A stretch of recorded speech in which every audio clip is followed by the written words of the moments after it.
RK நகர் இடைத்தேர்தல் ரத்தானது குறித்து அரசியல் கட்சிகளின் வேட்பாளர்கள் கூறிய கருத்துக்களை இப்போது பார்க்கலாம். நாங்கள் ஷாக்காக தான் பார்க்குறோம்.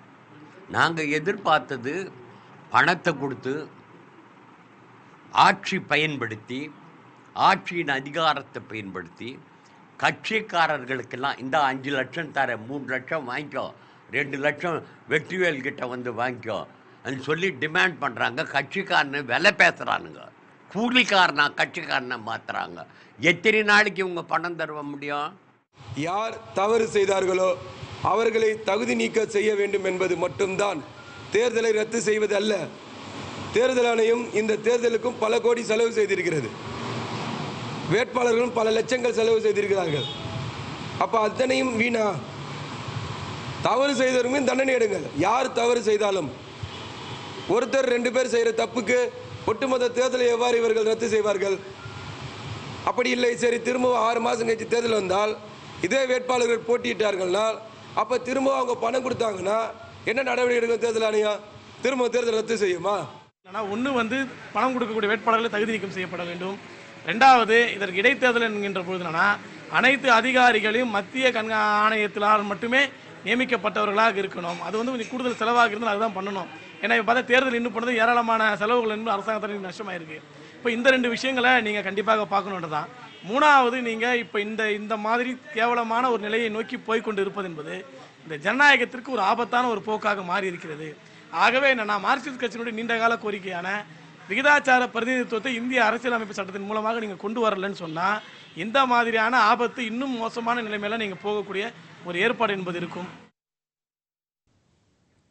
ஆர்கே நகர் இடைத்தேர்தல் ரத்தானது குறித்து அரசியல் கட்சி தலைவர்கள் தெரிவித்த கருத்துக்களை இப்போது பார்க்கலாம்.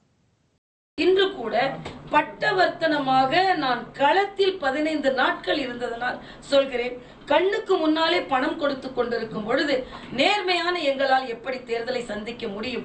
ஆக ஒரு சமதளத்தில் நாங்கள் தேர்தலை சந்திக்க வேண்டுமே தவிர களங்கப்பட்ட களத்தில் நாங்கள் தேர்தலை சந்திக்க கூடாது என்ற கோரிக்கையை வலிமையாகவே வைத்தேன்.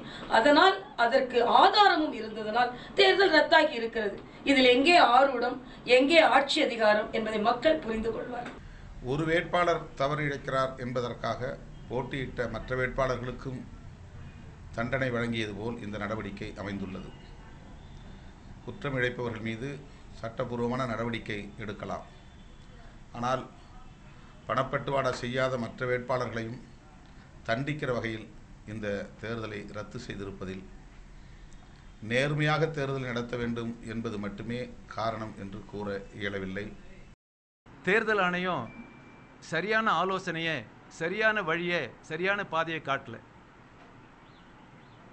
குறிப்பாக ஆர்கே நகர் அந்த தொகுதி இடைத்தேர்தலில் டிடிவி தினகரன் கோஷ்டி, பன்னீர்செல்வம் கோஷ்டி, திமுக இந்த 3 வேட்பாளர்களுக்காக பணப்பட்டுவாடா நடைபெறுகிறது என்பதை அட்வான்ஸாக தேர்தல் ஆணையத்துக்கு நாங்கள் புகார் சொன்னோம். தடுத்து நிறுத்த முடியல, தடுத்து நிறுத்தலை.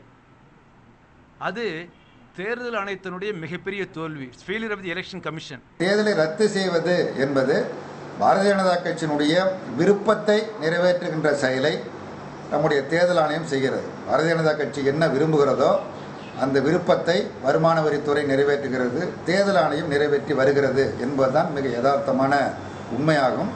ஆகவே இந்த தேர்தலை ரத்து செய்தது என்பது ஏற்புடையதல்ல.